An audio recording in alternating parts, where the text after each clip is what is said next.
समाधान। नमस्कार, आदाब, सत श्री अकाल मित्रों, स्वागत है समाधान कार्यक्रम में आप सभी का।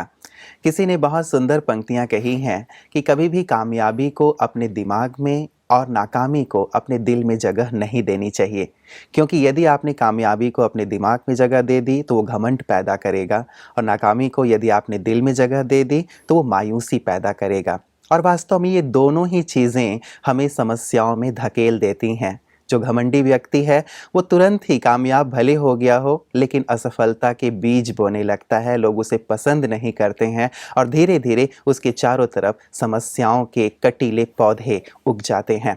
और यदि हमने अपने दिल में मायूसी को घर करने दिया है तो फिर हम कभी भी सफलता की ओर आगे नहीं बढ़ पाते। इसीलिए इन दोनों को ही अपने दिमाग और दिल में जगह नहीं देनी चाहिए, बल्कि हमें सरलतापूर्वक, सहजतापूर्वक, निर्मलतापूर्वक और निर्माणतापूर्वक अपने जीवन को जीना चाहिए।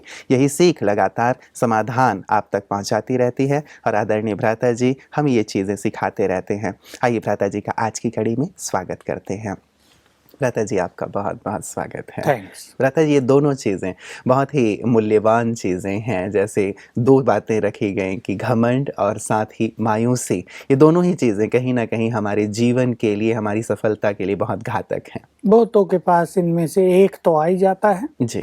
सफलता मिली तो बड़ा अहंकार, मैंने ये किया, देखा मेरे को, ये मेरा भाग्य इतना अच्छा है और मैं ऐसा हूँ। अपनी महिमा का गुणगान मनुष्य करने लगता है और असफलता हुई तो बहुत लोग निराश होते हैं। तो ठीक कहा आपने, असफलता को दिल में स्थान नहीं देना चाहिए, ताकि दिल में और अच्छी चीज़ों को स्थान मिल सके, और बुद्धि में सफलता को, इसके अहंकार को स्थान नहीं देना चाहिए। तो नहीं तो ये सचमुच अहंकार तो मनुष्य के जीवन में विष का काम करता है, लोगों को दूर करता है हमसे। उसके बोल भी घमंड से भरे हो जाते हैं, लोग नजदीक जाना लोग नहीं नजदीक चाहते। जाएंगे नहीं, और वास्तव में उसके संपूर्ण कार्य पर, उसके परिवार पर, उसके बच्चों पर इसका बहुत ही बुरा असर पड़ता है, और ये कहीं ना कहीं दूसरों के विकास में भी बाधक बनता है। और निराशा वो तो मनुष्य को खा जाती है, वो भी जहर का काम करती है, जो अंदर ही अंदर मनुष्य को खोखला करती रहती है, उसके आत्मविश्वास को डगमगाती रहती है, उसको खुशी को छीनती रहती है, और वो जो उसमें उमंग रहता है कि मुझे कुछ करना है, वो फिर डाउन होके मनुष्य के निष्क्रिय सा पड़ा रहता है कि जो है ठीक है बस चलने दो। जी जी जी। लेकिन भ्राता जी, ये जो निरंतर कामयाबी है या सफलता है, कहीं ना कहीं थोड़ा अहम का भाव तो पैदा कर ही देता है। क्या ध्यान रखें? देखिए, ये भी सत्य है कि अच्छे अच्छे ज्ञानी और योगियों में भी कि मैंने ये अचीव किया और मैं ऐसा हूँ, जी, मैंने ये किया, मैं ऐसा हूँ, मैं ऐसा कर सकता हूँ, मेरे साथ इतना सब कुछ है, धन है, लोग हैं, टैलेंट्स हैं। लेकिन जैसा सब जानते हैं कि अहम तो पतन का मार्ग खोलता ही है। बड़े बड़े ऋषियों को भी अगर अहम आया तो गए, बड़े बड़े उद्योगपति भी यदि अहम में आ गए तो उनको सुख शांति छिल जाती है, लोग रात को सो नहीं पाते हैं, बड़े बड़े धनवान लोग। इसलिए हमें इसे बुरा मानकर, इसे अपना शत्रु मानकर इसको अपने अंदर प्रवेश नहीं करने देना चाहिए। परंतु हम लोग योग के मार्ग पर चलते हुए एक बहुत अच्छी बात याद रखते हैं, मैंने अपने जीवन में इसको खूब अप्लाई किया है। एक तो जो कुछ मेरे साथ है वो प्रभु देन है, जो कुछ मेरे पास है, धन है, मान सम्मान है, सफलता है, ये सब मुझे मिली है। देखिए, मेहनत तो बहुत लोग करते हैं, लेकिन किसी को सफलता नहीं मिलती, किसी को बड़ी मेहनत से मिलती है, किसी को लास्ट मोमेंट पर मिलती है, किसी को वो भी नहीं मिलती। तो हमें सफलता मिल रही है, हमें कोई टैलेंट्स मिल गए हैं, हम हर फील्ड में बिल्कुल कामयाब हो रहे हैं, हमें मान सम्मान बहुत मिल रहा है, लोग हमारी वाह वाह कर रहे हैं, दैट्स ऑल ओके। लेकिन ये सब प्रभु देन है। अगर उसकी छाया हमसे हट जाए, वो अपना हाथ हमसे हटा ले, तो शायद ये कुछ भी हमारे पास नहीं रहेगा। फिर दूसरी बात कि राजयोग के मार्ग पर चलने वालों का लक्ष्य होता है संपूर्ण बनना, एक सुंदर साधना करना, जीवन को ऐसी डिविनिटी और शक्तियों से भरना जो हम संसार के काम आ जाएं, संसार में फैले हुए अंधकार को हम मिटाने वाले हो जाएं, अशांत मनों में शांति के बीज अंकुरित करने वाले हम बन जाएं, जो पाप के गंदे नाले में बहते लोग जा रहे हैं उसको पवित्र गंगा में स्नान करा दें। इसके लिए मैंपन का त्याग पहली आवश्यकता है। ये हमें बहुत ध्यान रखना चाहिए।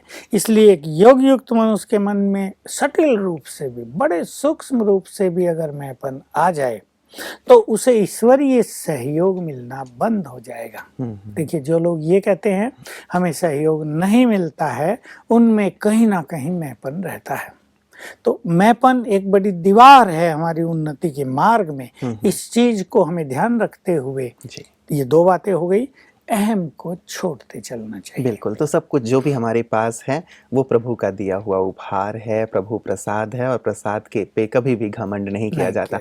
और वैसे ही व्रता जी, ये जो दिल में हम बात ले लेते हैं लगातार असफलता होने पे, उस समय कैसे अपने आप को जैसे संभाल के रखें, या अपने अंदर आशा की किरण या आशा का दीप जगा के रखें? ये भी बड़ी नेचुरल सी बात है। बहुत लोग ऐसे देखने में मिलते हैं जी कि बार बार ही असफलता मिल रही हो, सारे अभ्यास भी कर लिए, फिर भी सफलता का द्वार खुलता हुआ नजर ना आ रहा हो, तो अच्छे से अच्छे महावीर के मन में भी निराशा आ जाती है। हनुमान जी के मन में भी निराशा आ गई थी, राम के मन में भी कई बार निराशा हुई थी। लेकिन एक ही व्यक्तित्व ऐसा है हमारे पुराणों में, श्री कृष्ण, जो कभी निराश नहीं देखा गया, जिसने कभी हार नहीं मानी, जो कभी उत्तेजित नहीं हुआ। राम के चरित्रों में यह है, वो उत्तेजित भी हो जाते हैं। सागर मार्ग नहीं दे रहा तो वो खींच लेते हैं अपना धनुष, अच्छा तुम्हें ठीक करता हूँ। सीता को धरती अपने गर्भ में ले लेती है तो भी वो आग बबूला हो जाते, अच्छा मेरी रचना और तुम ये क्या कर रही हो। लेकिन श्री कृष्ण का जीवन संपूर्ण बैलेंस में दिखाया गया। तो जिनको सफलता नहीं मिल रही है, वो एक पहली चीज तो याद रखें, शायद ये प्रॉपर टाइम नहीं है। सफलता तो हमें मिलेगी, लेकिन ये शायद गुड टाइम नहीं चल रहा है, आने दो, हमारा गुड टाइम आएगा। हम समय के क्रिएटर हैं, रोज अपने समय से बात करते रहें। देखिए, बहुत सुंदर प्रैक्टिस है। समय हमारी रचना है। हम समय को एक देव रूप में सामने खड़ा हुआ देखें और उससे बात करें, you are my good friend, अब मेरे फेवरेबल बन जाओ, मेरा फेवर करो, मेरे लिए तुम अच्छा हो जाओ, तुम तो मेरी रचना हो, मैं तुम्हारा मालिक हूँ। तो समय जो हमारा साथ नहीं दे रहा, इस तरह करने से वो हमारा साथ देने लगेगा। बैलेंस जीवन में अवश्य रखना है। दूसरी बात, हर चीज कल्याणकारी है। मान लो एक स्टूडेंट, कैंडिडेट बैंक ऑफिसर के लिए एग्जाम दे रहा है, मेरे पास आते हैं यही केस, और 3 बार वो सफल नहीं हुआ। जी जी। अब वो निराश तो होगा ही, लेकिन यहाँ वो ये जान ले कि शायद ये विश्व ड्रामा या मेरा भाग्य या स्वयं भगवान मुझे इधर नहीं जाने देना चाहते, उधर मेरा कल्याण नहीं है, वो मार्ग मेरे लिए कल्याणकारी नहीं है, कोई और द्वार खुला होगा, उसे ढूंढ लें तो दूसरी ओर तुरंत सफलता मिल जाएगी। इसलिए निराश होने वाले व्यक्तियों को उसी मार्ग पर नहीं चलना चाहिए, दूसरा द्वार ढूंढना चाहिए, तो सब कुछ कल्याणकारी हो रहा है। ये भी याद रखने से ये निराशा जीवन से खत्म हो जाएगी। और साथ साथ एक और एटीट्यूड बना लें कि हर असफलता से मुझे कुछ सीखना है। हर असफलता मुझे अनुभव की गिफ्ट देकर अवश्य जाए। जी। ये गिफ्ट हमारे पास बढ़ती जाएंगे और वो अनुभव हमें कई जगह कामयाब करेगा। मैंने ऐसे कई स्टूडेंट्स देखे थे अपने छोटे काल में, जो बहुत कमजोर होते थे, फेल हुए 1 बार 2 बार 3 बार, लेकिन हिम्मत नहीं छोड़ी, और जब वो पास हुए तो इतना अनुभव हो गया कि आगे की क्लासेज वो अच्छे नंबरों से पार करते चले। तो हर असफलता को कुछ सिखाने वाली, कुछ देकर जाने वाली गिफ्ट मान लें, तो निराशा जीवन में कभी नहीं है। बिल्कुल। और अपने आत्मविश्वास को भी बिल्कुल ना छोड़ा जाए व्रता जी। जैसे कि किसी का दुकान जल गया तो उसने अगले दिन एक बड़ा सा बोर्ड लगा दिया वहां पे कि केवल मेरी दुकान जली है, मेरा आत्मविश्वास नहीं जला है, बहुत जल्दी ये दुकान फिर से खुलेगी और आपको यहाँ से सामान मिलने शुरू। कभी कभी ऐसा होता है इन केसेज में, मान लो दुकान जलने की आपने बात कही, तो दुकान जली, निश्चित रूप से लाखों का नुकसान भी हुआ, उसकी बहुत सारी चीजें जल गई होंगी, हो सकता है बेचारे का अकाउंट जो सरकार के पास जाता है वो भी सब जल गया हो। लेकिन कभी कभी एक बड़ी त्रासदी इस रूप में उतर गई है। इसको हम छोटा मान लें कि कोई बड़ा केस होने वाला था, एक्सीडेंट होने वाले थे, एक दो की मृत्यु होने वाली थी, वो टल गई और इस तरह से ही उतर गई। तो जैसा आपने कहा, भाई दुकान ही तो जली, हम तो जिंदे हैं, हमारा आत्मविश्वास तो जिंदा है और हमने ये दुकान क्रिएट की थी, हम क्रिएटर हैं, हमने ये बिजनेस क्रिएट किया था, हमने ये फैक्ट्री बनाई थी, हम हैं, फिर करेंगे। बिल्कुल। पहला मेल हमारे पास सीमा जी ने भेजा है और ये कहती हैं कि मेरा नाम सीमा है, मैं 21 साल की हूँ, मुझे सर्वाइकल पेन होता है जिसके कारण मुझे बहुत प्रॉब्लम आई और दूसरी तरफ मेरे स्टमक में भी प्रॉब्लम है जिसके कारण डॉक्टर ने मुझे बताया है कि मेरी 1 या 2 साल बाद डेथ हो जाएगी। मेरे बॉडी का 75% पार्ट डैमेज हो चुका है, मैं और जीना चाहती हूँ, प्लीज़ हेल्प मी, मुझे क्या करना चाहिए? 1 महीने से मैंने संस्था को ज्वाइन किया है, मुझे किस तरह योग का अभ्यास करना चाहिए? कृपया मदद करें। नाम बताया? सीमा जी। सीमा जी। आयु भी लिखी?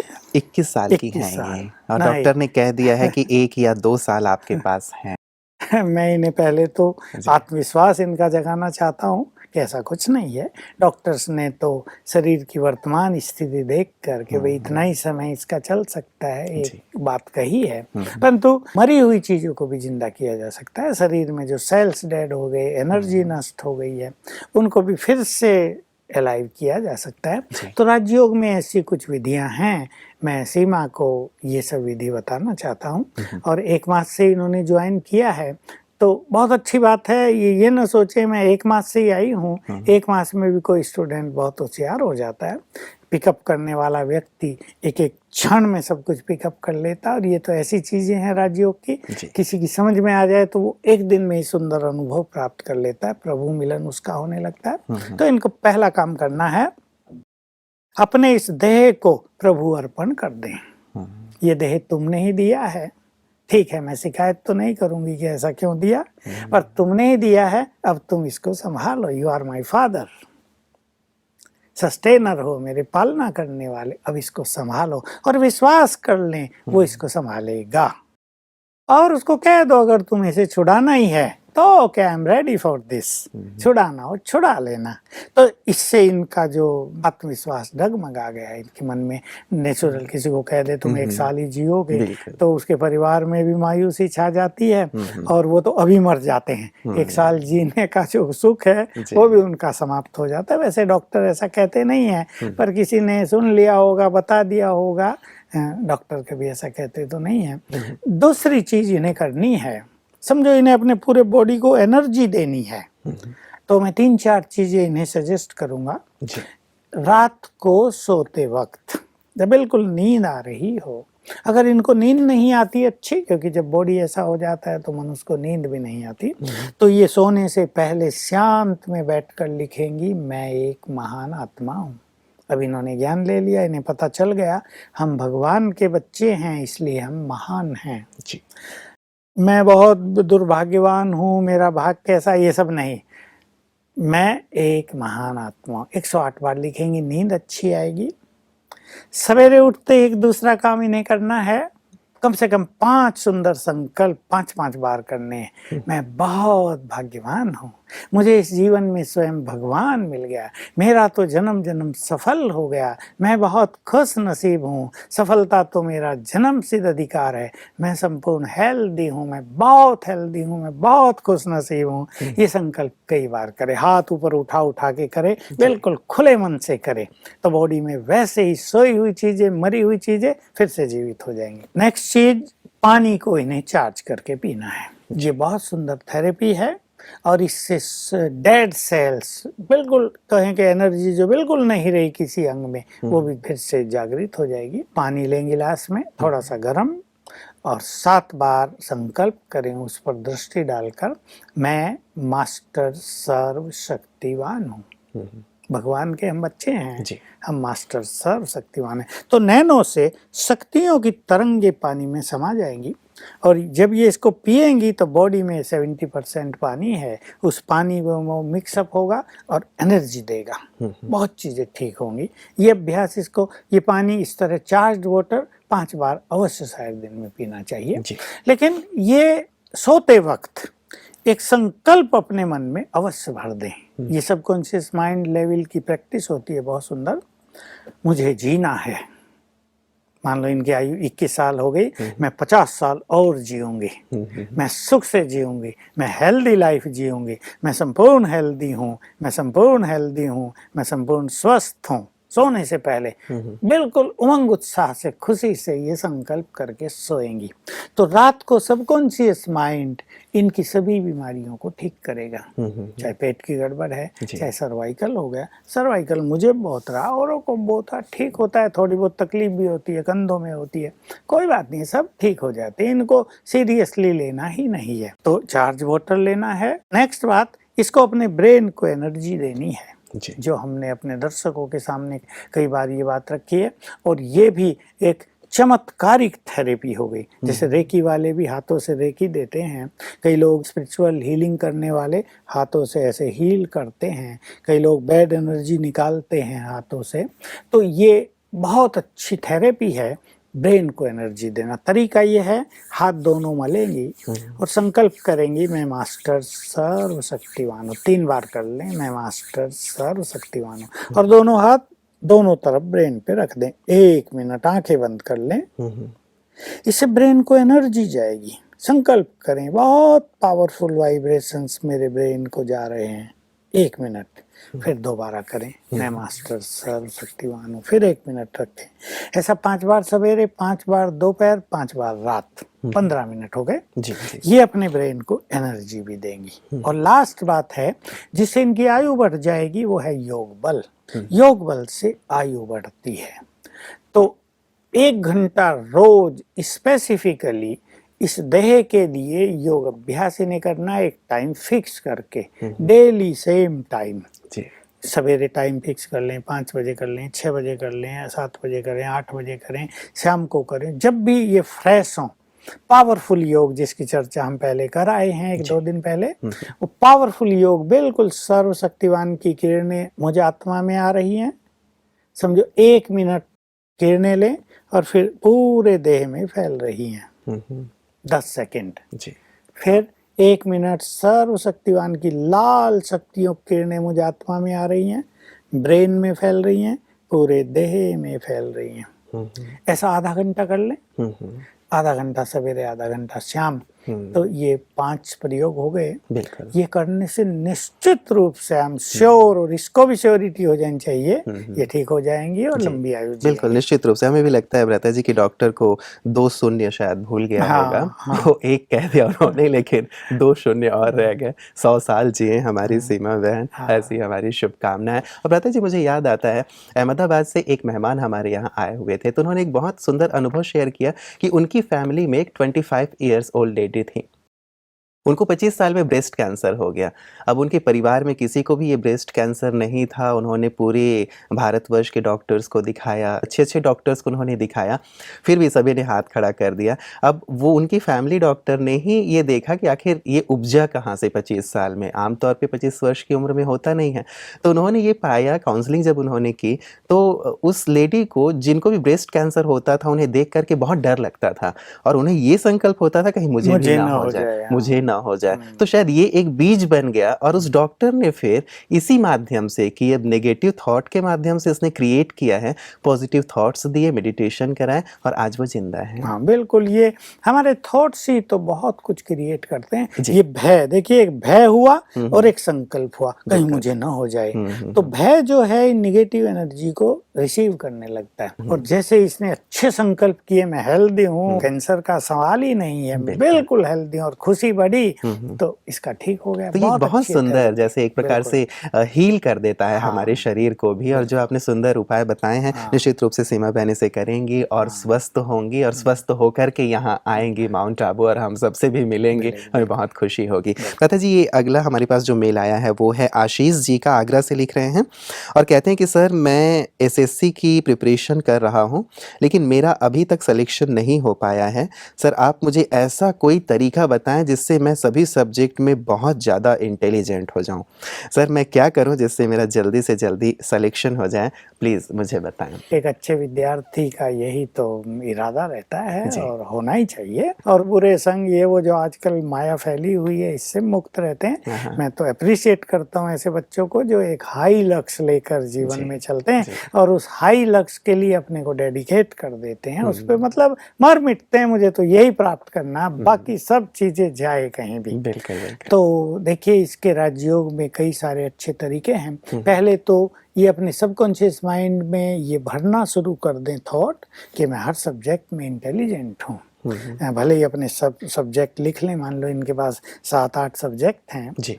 एसएससी में कितने होते हैं उनके वहाँ वो तो वो जाने, मान लो 10 भी हैं छोटे बड़े, तो एक एक लिखे और सवेरे उठते ही संकल्प करे, एक पे हाथ रखे इस सब्जेक्ट में मैं बहुत इंटेलिजेंट हूँ, फिर दूसरे पे रखे इस सब्जेक्ट में मैं बहुत इंटेलिजेंट हूँ, तीसरे पे फिर भले उच्चारण करे इंग्लिश में मैं बहुत इंटेलिजेंट हूँ, मैथमेटिक्स में मैं बहुत इंटेलिजेंट, उठते ही ये काम करना है। तो क्योंकि उठते ही हमारा सबकॉन्शियस माइंड बहुत जागृत रहता है, तो जो कुछ हम सोचेंगे ब्रेन उसको रिसीव कर लेगा, ले लेगा और वो चीज़ होने लगेगी। जैसा मैंने बताया इनको अपने ब्रेन को एनर्जी देनी चाहिए। पिछले केस में मैंने कहा वही विधि, मैं मास्टर सर्वशक्तिवान हूँ हाथ मल के सवेरे ये ब्रेन पे रख दें और संकल्प करें मेरे ब्रेन को बहुत सुंदर वाइब्रेशंस जा रहे हैं, हर शक्ति इसकी एक्टिव हो रही है जी। एक ये अभ्यास करेंगे। बाकी थोड़ी पढ़ाई पे ध्यान भी दें, बहुत अच्छी मेहनत करें, दिल लगाकर पढ़ें, विश्वास के साथ पढ़ें, लेकिन सिलेक्शन के लिए सवेरे उठते ही रोज 7 बार ये 2 संकल्प करेंगे, मैं सर्वशक्तिवान की संतान मास्टर सर्वशक्तिवान हूँ और सफलता मेरा जन्मसिद्ध अधिकार है। 7 बार करेंगे और एक कॉन्फिडेंस ले आए कि मेरा सिलेक्शन निश्चित है। ये बहुत बड़ी चीज होती है।